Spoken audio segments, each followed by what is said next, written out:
today we've got some proper handstand practice, alright? So, as always when we do our gymnastics, a few different variations, or many variations, so you're more than likely going to have to make do with what you've got, unfortunately.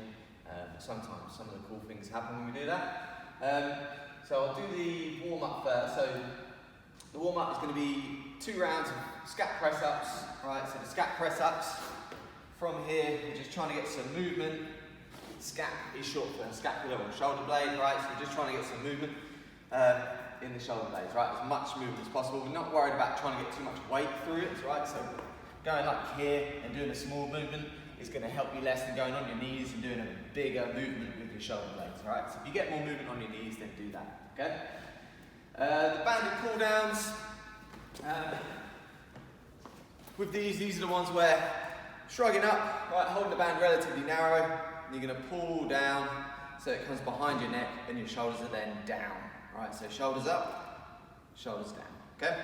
10 of those, and then the wall walk. I'm sure most of you have done these before, right? So you can use a wall, you can go basically from this straight position, walk. If you wanted to, you could just hold that position. If you're happy to do some movement, then do. So the full one would be all the way, right? And then back out, right? If you can't move your hands, it's probably going to be more beneficial if you get a chair or a bench or something. And you basically go from a sort of press up position, walk your hands as close to your feet as you can before then walking back out. Yeah? You could just do one of your best versions of them, right? You go through that twice. Cool.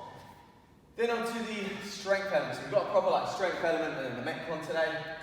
So the strength element is you're going to do 5 sets of 5 negative strict hand press ups or negative pike press ups. All right. With these, you're going to do them every 2 minutes. So that will include obviously your working time as well. So in terms of the negative part, what that means is you're going to control the descent for 5 seconds, right? So make sure it's a good 5 seconds, and just remember you need to do 5 ideally for it to be sort of beneficial, all right? So choose a correct scale. Do not worry if you need to scale this a lot, all right? And it's just the negative part we're working on. So don't worry if you can't press off from the bottom. You can crawl out and reset, all right? So a few different variations. One would be against the wall if you wanted to. Alright, so from there, 1, 2, 3, 4, 5.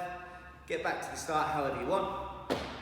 And then again, 1, 2, 3, 4, 5. Yeah? Obviously, if you haven't got an ab mat, you could use a cushion, or maybe a couple of cushions, right? But just make sure there's some movement. You could do that version with your foot raised, so you're in a pike position, right? That would be one way. So say, from there, again, 1, 2, 3, 4, 5, yeah. And then you can press back if you can, or you'd have to sort of crawl off and start again. Or the easiest version would be to do it from the floor, right? So from there, make sure your hands are behind where your head's going to go, so you've got a proper triangle, right? Again, bum up in the air, chin to chest, control, right? And then from there, you press back, okay? So there are different variations, right? Obviously with that, if you can't press up, don't worry. You're going to control the descent, right, nice and slow, right? And then you can drop to your knees to reset before going again. Alright, that's absolutely fine. Just try and control as much as you can on the way down. Cool. For the workout, 4 rounds at a time. That does include the rest as well. So the pike press ups, they're those things, right? So proper one would be chin to chest, head comes forward, head goes back. Alright, 10 of those. If you need to scale that, just scale it back to normal press ups. Alright, that's probably going to be the best way to do it today. And you could do the press ups on your knees as well. Just make sure you come all the way down if you're doing the press ups. Alright, so chest is on the floor. After that, the shoulder taps will be in that position, and you touch the same shoulder. Yeah, so try and maintain this position, fight this. You'll feel that you want to come out into this position, but this isn't going to help your handstand as much as trying to push your head through. All right, as you do. Your shoulder taps, all right? You could also do that, both of those movements on a box. It's going to make it a little bit harder, all right? After that, sit-ups. If you haven't got an ab mat, if you roll up a towel, get that behind your back, that will get you into that extended position that we're after.